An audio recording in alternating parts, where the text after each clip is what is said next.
Next year?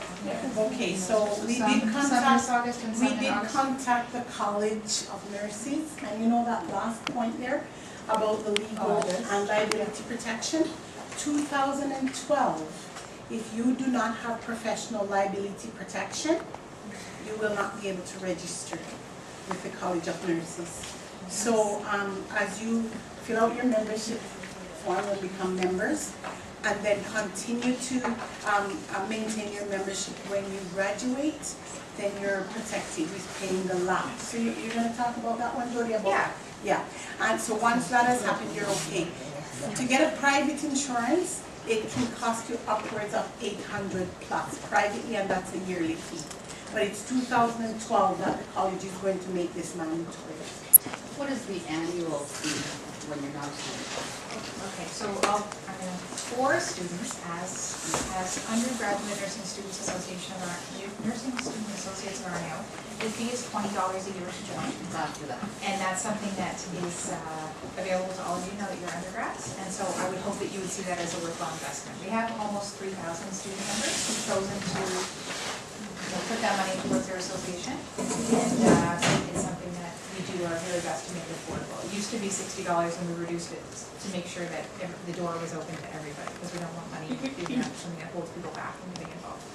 Your question was how much it costs when you're because of the having the liability in there. So yeah, for sure. The fees are cost. kind of complicated. So there are many discounted rates, and there are prorated rates and different rates depending on where you work.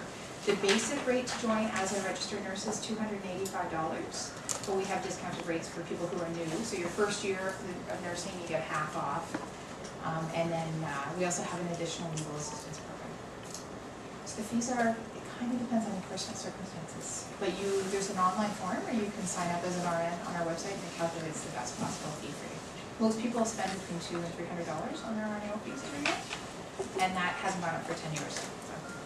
I'm just wondering, with this new legal liability for registration, is that something that's going to be implemented only for new grads or for anyone practicing after 2012? Yeah, that's a great question. Yeah. It's something that will apply to everyone. So these regulations are still, how do you say it? Like they're still forming, they're still being kind of the final decision hasn't been made on them yet. But it's something that new regulations were sent out to nurses recently to review. And what they say is that nurses need to have protection if they're sued.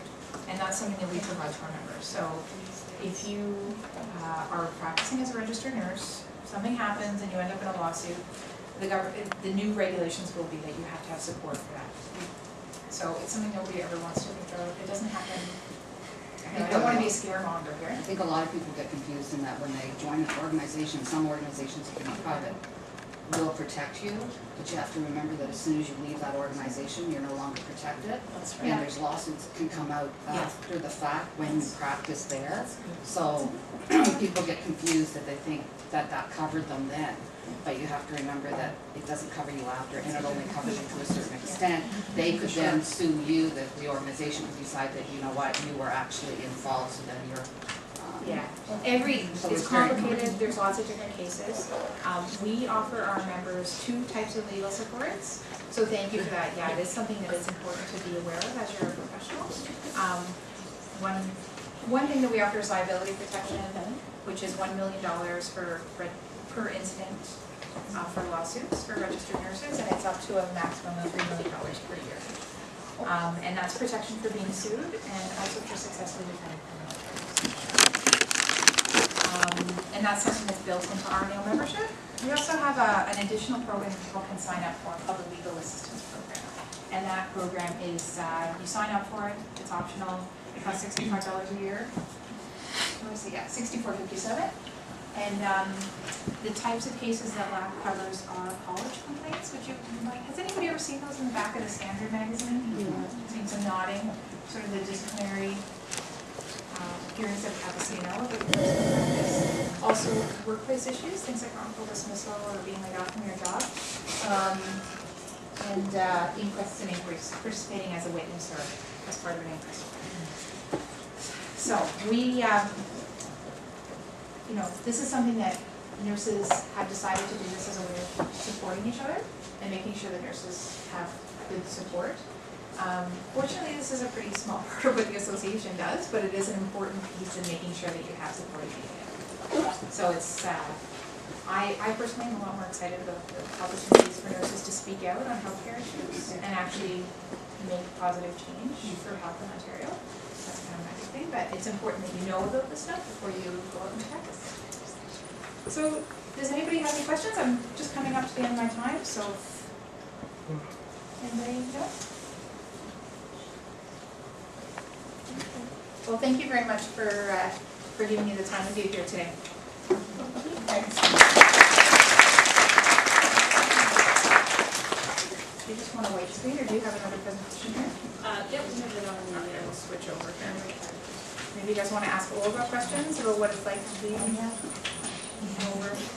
Probably I can just make a comment. Sorry, what's your name? Michelle. And I know I've seen you somewhere, Michelle. Where? I work at Lakeridge Health as a manager, so it might have been through there when we've had people come over. Or at some groups, right? You mentioned about legal coverage. So just to let you guys know, a lot of the hospitals across Ontario have unions, right? ONA.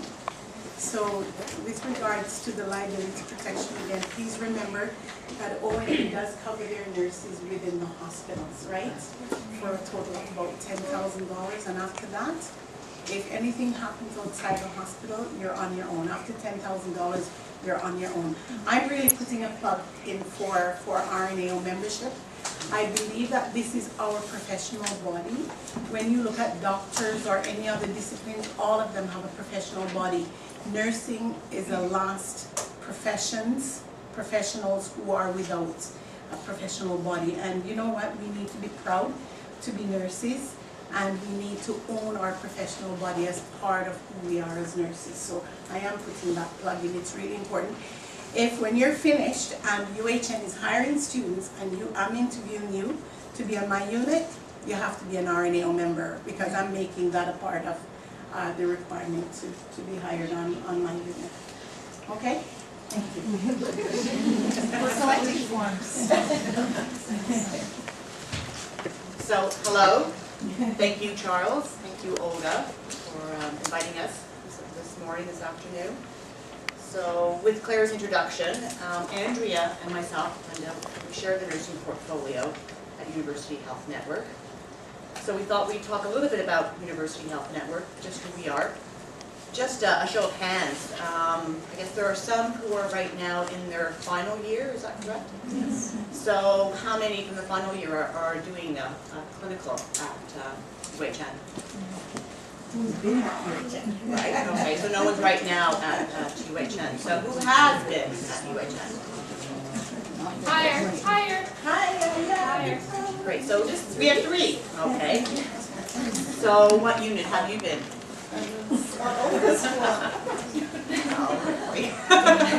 So when was that then? Okay. And Olga, cover your ears.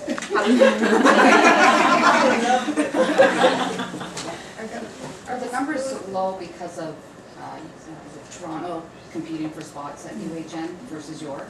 Like that, to me, 2 or 3 hands that go up is very, very low for UHN placements. Maybe Delta could. Yeah. In terms of the clinical placement, it all depends on the universities. Some of the schools will actually give people a bidding system where you can rank your first, second, or third choice. Other universities, your placement offices will go by geographic location. So what is the process here at York? Geographic. So yeah, that definitely would have an impact on that. And certainly if you're interested in UHN and clinical experiences, perhaps we can also get Margaret Duff to come out here as our clinical placement coordinator and see what we can do to get some more York representation. So I can mention a little bit about that. I remember it because I graduated from York, and I started the plug here where we had our very first student intern from York, and since then we have had a number of students. So probably you guys are unique because currently we have York students, and it's a regular thing. So we do get quite a few York students. I'm not sure. Okay. Okay, there were just there's two other hands, and so I guess I'm just interested in hearing where your clinical placements would have been. Yeah. It was in the general medicine, Okay, which site was it? Toronto Western. Oh, okay, great. Okay, and how long ago was that? Summer. Okay, great, Did you like it? Yes, it was a great experience. good. And there was, I think there was another hand somewhere in the back. With volunteer experience. Okay, good, Toronto General Hemodialysis. great, great. And how long ago was that? It was 2 summers ago. Okay, and it was a good experience? Yeah. Good. Okay, I think we can start with our. So, there's a bit of information about UHN. So we're 3 sites. So Toronto Western. So Toronto Western is known for their neurosciences program. And their spinal program. And orthopedics and the hand program. We'll get into more of that later on. And then it's Toronto General. So you more or less know the location of the hospitals, like Toronto Western is Dundas and Bathurst, and then Toronto General is right by Queen's Park, so by college and university. So Toronto General is known for their transplant program and heart program, and then across the street we have Princess Margaret Hospital, and that is our oncology hospital. Can I just see, show of hands, who's interested in like neuro, more based stuff? Just one? Oh, there's a few. Hi, I gotta see them. 3? And what about heart, cardiac, surgical, transplant stuff? Higher, higher, higher. Okay, and what about oncology? Oh, lots of oncology people, eh? Good stuff. I like oncology. What about emerge?